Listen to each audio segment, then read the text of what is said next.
อันนี้คือเจ้าสาวเดี๋ยวทุกคนเจ้าสาวเดี๋ยวพี่น้องมือสิโปนบ่โอ้เดินทางมาไกลเนาะโอ้โดยประเพณีบ้านเฮาก็คือแบบนี้ถ้าบ่เฮ็ดมันก็บ่เวทีล่ะพี่น้องเอ้ยต้องเฮ็ดเป็นเมตลอดเลยพี่น้องอันนี้คือเจ้าสาว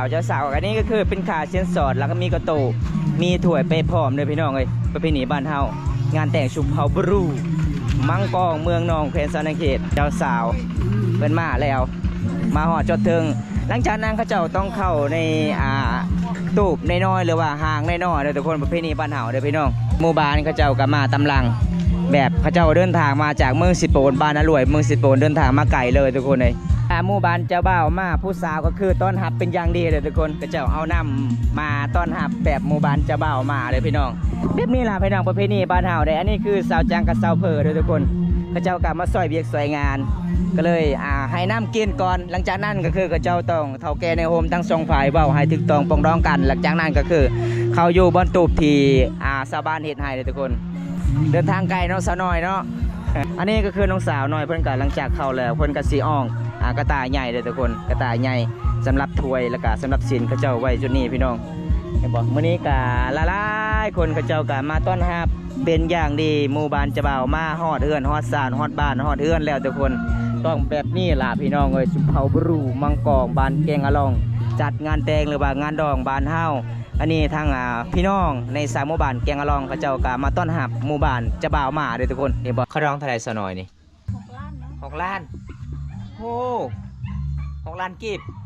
กระดองโซโทเนี่ยจะน้อยกับ2 ล้าน 5อีกตามข่อยเบิ่งนี่2 ล้าน 5จะเอาบ่ได้แต่พัวก็พอ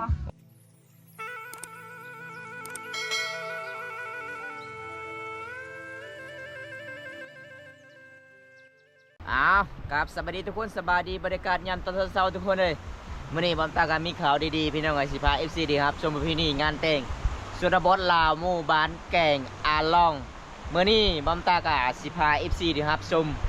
อัปเดตสะพานไม้ไล่เป็นปีสุดท้ายแล้วทุกคนเลยปีต่อไปก็บ่ได้เห็นแล้วพี่น้องจ้างให้บอมตาถ่าย10 ล้าน20 ล้านมันก็บ่มีแล้วทุกคนเลยเป็นปีสุดท้ายแล้วเพราะว่าปีนี้ก็คือพระเจ้ากับเปิดการไปมาสะดวกสบายขั้วใหญ่หรือว่าขั้วเบตงขามเซละนองในหมู่บ้านก็จะเป็น9 หมู่บ้านการไปมาสะดวกสบายแล้วพี่น้องเอ้ยก็ดีใจนำหมู่บ้านพี่น้องเอ้ยตอนนี้บอมตาก็สิพาทุกคนไปรับชมไปเบิ่งงานแต่งของชนบทลาวหมู่บ้านแกงอาลองหมู่บ้านสาวน้อยพี่น้องเอ้ยหมู่บ้านสาวน้อยหรือว่างานแต่งของสาวน้อยพี่น้องบอมตาก็ถ่ายตอนนั้นเป็นสาวผ้าแพรกตอนเดินก่อนจะเป็นงานแต่งสาวใหญ่เมื่อนี้ก็เป็นงานแต่งของสาวน้อยเป็นสาวผ้าแพรกพี่น้องจะได้กลับไปติดตามส่วนหนึ่งกันแล้วทุกคนไปดูกันเลยพี่น้องนี่บรรยากาศยามตอนเช้าๆทุกคนอยู่ที่สะพานไม้ไล่บ้านแกงอาลองเมืองนองแขวงสะแนเขตเด้อพี่น้องเอ้ยหมู่บ้านนี่ก็เป็นหมู่บ้านที่มีทะเลท่องเที่ยวแกงอาลองแกงเลน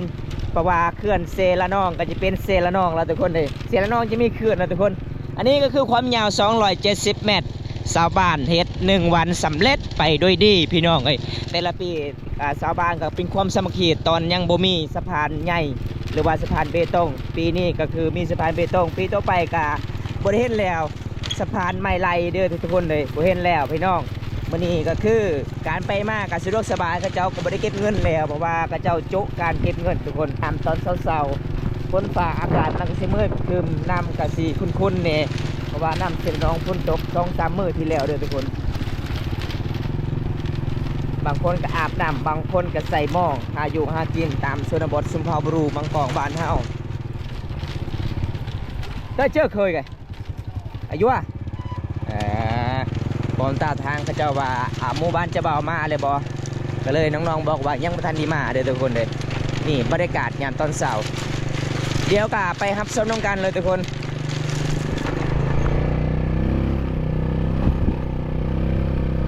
ส่วนแรกก็จะเป็นจุดนี้ที่เขาเจ้าก็เก็บเงินช่วงนี้เขาเจ้าก็ไม่ได้เก็บเงินแล้วเลยทุกคนเลยเดี๋ยวผมตากะสิไปจอดรถอยู่เขื่อนเซาโทก่อนวิวธรรมศาสตร์สดๆงดงามเลยหมู่บ้านนี้แบบโบราณเลยทุกคนเห็นบ่เป็นหมู่บ้านที่หลายที่สุดเลยในชนบทเมืองนองเฮาเป็นหมู่บ้านที่ตั้งติดกันบ่มีหอดเดินบ้านเพราะว่าจะเป็นดินเฮาต้องให้หมู่ผู้ตั้งได้เด้อทุกคนเงินสารบ้านซองเขาเจ้าเสียงตู่อึกทึกเลยพ หอดบอนจุดที่มีงานดองเด้อพี่น้อง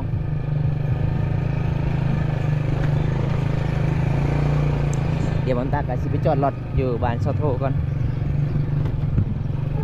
ผู้สาวงาม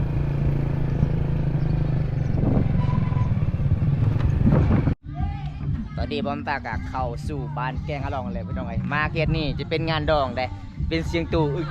ถึงเลยพี่น้องเขาเจ้ากะสิเกียมตอนรับแล้วบ้านรอถามมาบ้านเจ้าบ่าวมาพี่นี่บ้านเฮางานแต่งถ้าบ้านเฮาไกลเฮาต้องไปนอนเดี๋ยวบอมตากะสิไปชี้นี่ครับชมไปเบิ่งประเพณี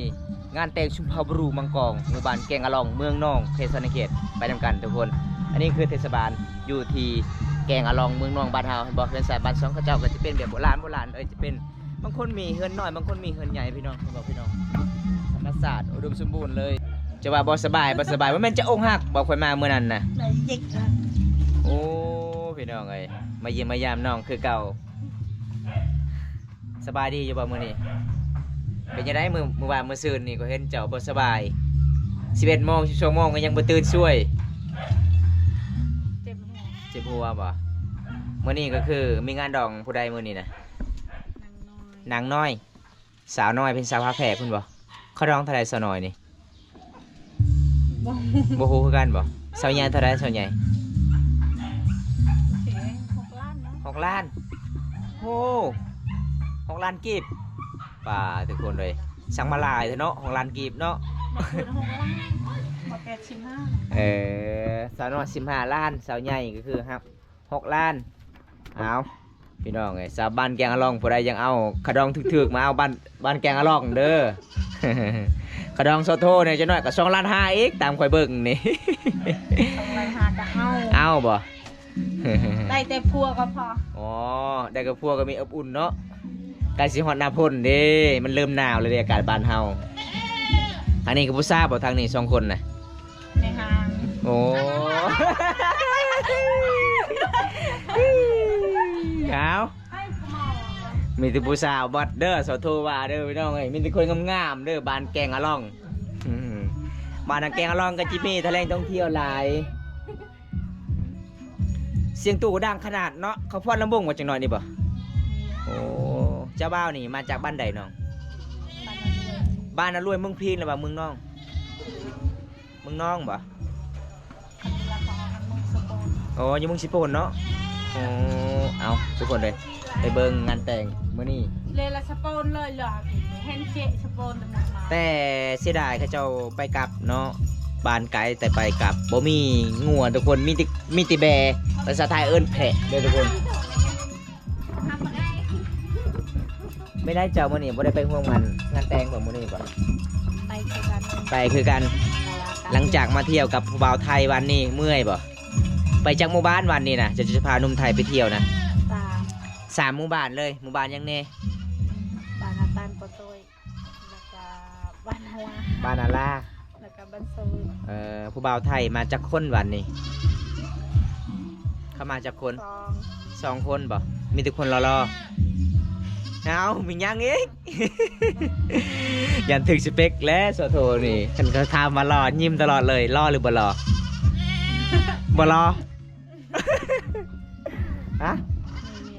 มีเมียแล้ว มีเมียแล้ว แต่คอยถามมารออยู่บ่ จะล่า โอ้แต่เขามีเมียแล้วเขาหับบ่ได้เนาะมีแต่เจ้าพาเขาไปเที่ยวแล้วเจ้าบริยานบ่เจ้าสิพาเขาไปเที่ยว3 หมู่บ้านนะเขาให้เท่าไรเงินนะเวลาน้องพาเขาไปเที่ยว3 หมู่บ้าน เอายิ้มอีกแล้วทุกคนเลยคันสิถามนี่เพิ่นกันอารมณ์ดีตลอดเลยน่าสิได้เงินหลายแล้วเจ้าสิพาผู้บ่าวพังไทยไปเที่ยวหลายๆหมู่บ้านนี้เจ้าปะเปียกปะงานเด้บ่มีเลยคือเจ้าบ่ให้เลย โอ้ทุกคนเลยสงสารน้องลายเลยเด้อทุกคนเลยคันสิไปกับค่อยนี่วันหนึ่ง3,000 เก็บจะไปบ่ค่อยให้เจ้าจับกล้องให้ค่อยเดี๋ยวค่อยก็สิถ่ายคลิปอันนี้เจ้าพาเขาเจ้าปะเวียกปะงานฮือให้ซักข้าวให้3 วันบ่ได้เงินจะเก็บมันเป็นเจ้าขี้ตัวบ่เพราะบ่าวพังไทยนี่มีแต่คนใจดีได้น้องเอ้ยเวลาเขามาเนี่ยเขาให้ได้10-20,000ได้บ่มีบ่โอ้อ่ะมื้อหน้าบ่ต้องไปเด้อมื้อหน้าเด้อ การไปมื้อหน้าจะบอกตำรวจเลยจับเลยว่าไอ้หยังค่อยพาไปเราบ่ให้ค่อยเงิน หยอกน้องทุกคนเลย น้องก็ใจดีเนี่ยเมื่อวานนี้น้องก็คาเวียดอิหยังผู้บ่าวเจ้าบ่เบิ้งนะผู้บ่าวนะโอ้ผู้บ่าวสาวโทไปเบาคอยอีก อ้าว เห็นบ่ แรงบะแรงหยกมันบ่คักเนาะ นี่เห็นบ่สาวโทแพนเจ้าบ่ บ่แม่น ผู้ใดน่ะ พวกเขาพวกเขาอีกมันเลยเกินมาพวกสาวโทแม่นะทุกคนเลยนี่พี่น้องมาเล่นแม่แอนเยี่ยมยามสาวโทคือเก่า FC หลายๆคนก็กินฮอดสาวโทแต่เมื่อวานนี้น้องก็ใจดีอีกพาหนุ่มไทยมาเที่ยวชนบทลาวน้องก็ใจดีหลายเลยพี่น้องเลยน้องไปมืดกลับมาจังโมงน้อง เป็นโมง เวลาน้องไปประมาณจังโมง ประมาณ4 โมง 4 โมงตอนแรกกลับโมงกลับมันกลับโมงกลับมาก็คือ8 โมงกลางคืนอ๋อสุดยอดเลยเนาะใจเกินร้อยเนาะเจ้าเนาะพาหนุ่มไทยไปเที่ยวชนบทแล้วก็เวลาหนุ่มไทยไปเที่ยวชนบทนี่เขาเจ้าให้ยังไงตามเทศนบทบ้านเฮา ให้ขนมแล้วก็ซื้อให้ขนมแล้วก็แจกเสื้อผ้าเก่าๆโอ้ได้ลายอยู่บ่ก็คือน้องก็คือเขาเจ้าให้คือกันบ่เสื้อมือซองบ่ให้เลย ให้ซื้อขนม ให้เทขนมโอ้ยพี่น้องเอ้ยสมมติว่ามีหนุ่มไทยให้เสื้อผ้าเก่าๆน้องก็เอาบ่เอาแล้วเนาะอยากเข้าป่าเข้าดงเห็นให้เห็นสวนเด้อันนี้น้องกับบ่ได้เสื้อผ้าระวังเด้อพี่น้องถ้าบ่ได้อยากมาอีกมาหาซอโทนี่ไปแจกเสื้อผ้าบ่ให้น้องเสื้อผ้ามือสองน้องก็สิอ้องให้น้องสิบ่พาไปเด้อมื้อหน้าเด้อทุกคนเด้ น้องใจดีก็น่าน้องใจดีเสื้อผ้าก็บ่ให้เนาะมีแต่เสื้อผ้างามๆบ่บ่งามอ๋อก็เลยคิดว่าเสื้อผ้างามถ้าสมมติว่าคันเข้าให้เจ้าก็เอาบ่เอาอยู่เนาะถ้าเข้าให้เนาะคันสิขอบ่กล้าขอเนาะโอ้เอาทุกคนเลยก็สงสารน้องเพราะว่ามีหนุ่มไทยมาเยี่ยมมายามน้องก็คือหลายๆคนก็มีของฝากของต้อนหลายๆเลยทุกคนเลยอันนี้ก็คือเขาก็สิพาเจ้าไปเที่ยวอีกก็บ่ได้ยั่งเลยเนาะโอ้มื้อหน้า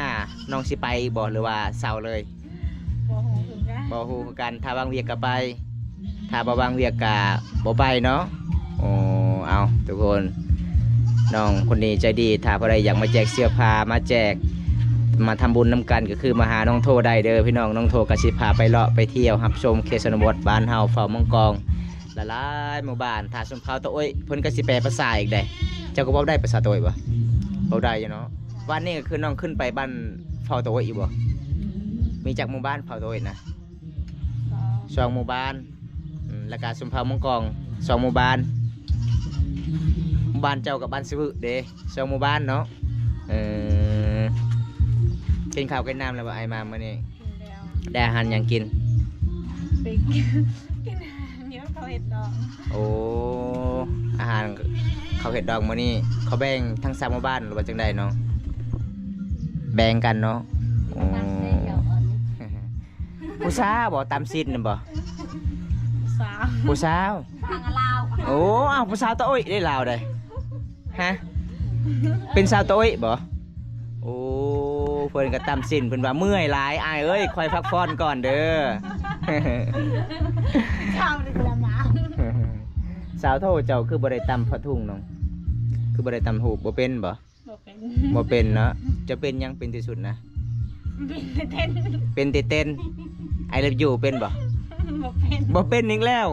อกหักตลอดเนาะจังซั่นเจ้านะคันไอเลิฟยูก็ยังบ่เป็นเบิ่งผู้สาวข้างหลังข่อยนี่งามเด้ จะได้กินไปแนวได้ ผู้สาวขึ้นกล้องเลยทุกคนเลย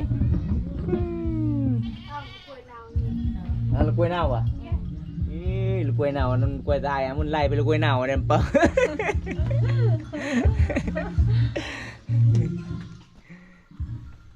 อิหยังเสียงตู่บันเจาะนะกระฟอนระบุ้งเลยบ่ ยังเราทาโมบันจะเบามาจังมองเขาจะมาน้องประมาณ1 โมง 2 โมงเนาะไกลอยู่ได้เขาจะเดินทางเพื่อมาหอมาบ้านเกียงอะลองเป็นยังไงสะพานไม้ไหลช่วงนี้เขาจะบริเก็บเงินเลยบ่ปล่อยเลยโอ้ไม่แต่ถ้ารถใหญ่ไปคือไปทางสะพานเบตงเนาะการไปมาสะดวกสบายถ้าผู้ใดอยากมาเที่ยวบ้านแกงอะลองปีนี้ก็คือจะได้เห็นเลยเด้อทุกคนจะได้เห็นสะพานไม้ไหลยังมีอยู่พี่น้องใกล้สิฮอดหน้าพ้นกับบริเห็นแล้วปีต่อไปเด้อทุกคนถ้าผู้ใดอยากเก็บภาพบรรยากาศอยู่ที่ครัวไม้ไหลบ้านแกงอะลองก็มาได้เด้อพี่น้องช่วงนี้เด้อทุกคนเด้อ เขาเจ้าบ่ได้เก็บเงินขำซ้ำแก้วมาเที่ยวใดมาถ่ายรูปใดเด้อพี่น้อง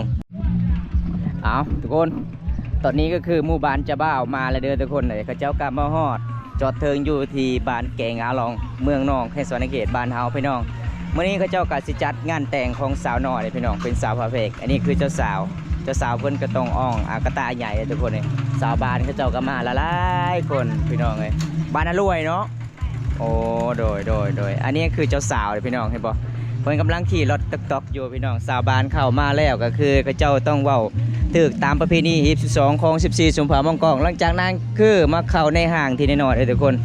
มื้อนี้เขาเจ้ามากะละลายคนเลยพี่น้องเดี๋ยวบำตากะสิไปนำมันรวยเมืองใดไม่เท่าเมืองสิโปนบ่โอ้เดินทางมาไกลเนาะโอ้โดยสาวบ้านก็เข้าตำลังพี่น้อง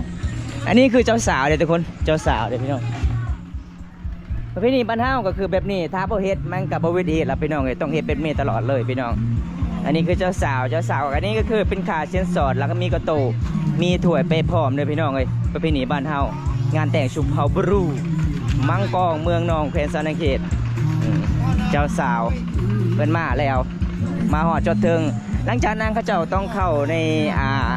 ตูบน้อยๆหรือว่าห้างน้อยๆเด้อทุกคนประเพณีบ้านเฮาเด้อพี่น้องมันแปลกหลายเด้อทุกคนนี่หมู่บ้านเขาเจ้าก็มาตำลัง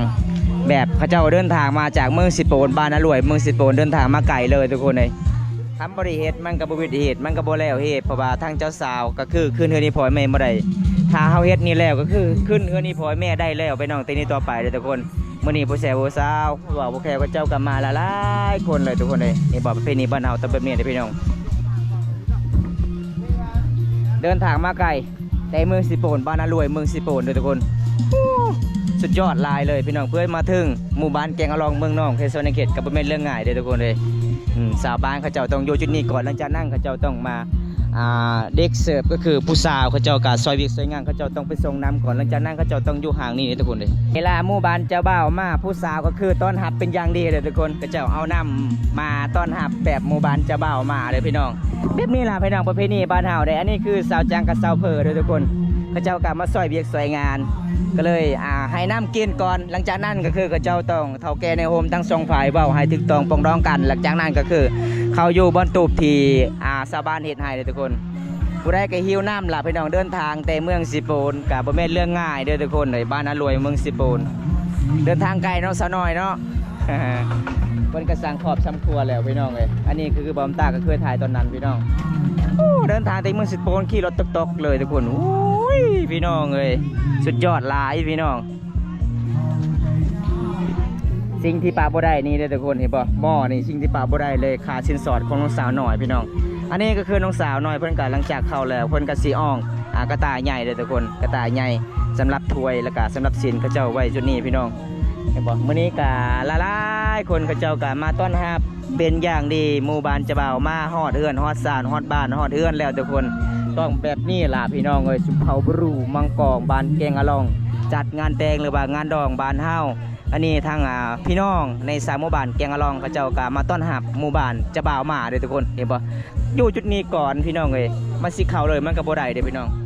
อีเมลของเจ้าสาวเด้เพิ่นก็มาหาลูกสาวเพิ่นก่อนทุกคนแบบนี้ล่ะพี่น้องเอ้ยเป็นความสมัครคีของชนบทลาวงานแต่งบ้านเฮาสาวบ้านเขาเจ้ามาละลายคนผู้ใดก็หิวข้าวหิวน้ำล่ะพี่น้องเดินทางมาหลายกิโลเลยแต่เมืองสิโปนพี่น้องเอ้ยบ้านน่ารวยเมืองสิโปนทุกคนตอนนี้แม่งเขาเจ้าก็เข้ามาเรียบร้อยพี่น้องเขาเจ้าเว้าตามประเพณี22ของ14สุมภามงกองถึกดองปองดองกันจึงเข้าได้ตอนนี้เขาเจ้าก็เข้ามาเรียบร้อยพี่น้องมีแต่รถถาเขาเจ้าเว้าค่าชิ้นสอดอีกทุกคนเลยหลังจากนั้นก็คือกินข้าวกินน้ำได้เดี๋ยวพี่น้องกินข้าวกินน้ำมันก็ต้องกินจุดนี้พี่น้องคือเทื่อนี้พอยังบ่ได้เดี๋ยวทุกคนในประเพณีบ้านเฮาต้องแบบนี้แหละพี่น้องเอาทุกคนแต่บอมตาก็สิปิดคลิปไปสักนิดก่อนพี่น้องเอ้ยมื้อนี้ก็คือบอมตาก็อัปเดตไปถ่ายประเพณีงานแต่งของชนบทลาวชนเผ่าบรูมังกองเพราะว่าเขาเจ้าเปิดซิงตูดังพี่น้องก็เลยบอมตาก็บ่ได้ถ่ายให้ FC ที่รับชมแต่ต้นจนจบพี่น้องบอมตาก็ขอโทษขออภัยน้ำลายทุกคนบอมตาก็สิเดินขึ้นไปหมู่บ้านตาลีต่อทุกคนเลยเพราะว่าซิงตูมันดังพี่น้องเลยบอมตาก็ถ่ายบ่ได้ให้ FC นะครับส่งพี่น้องเอาคลิปหน้ากับพบกันใหม่เด้อทุกคนขอกล่าวคำว่าสวัสดีครับผมไปกันเด้อบ๊ายบาย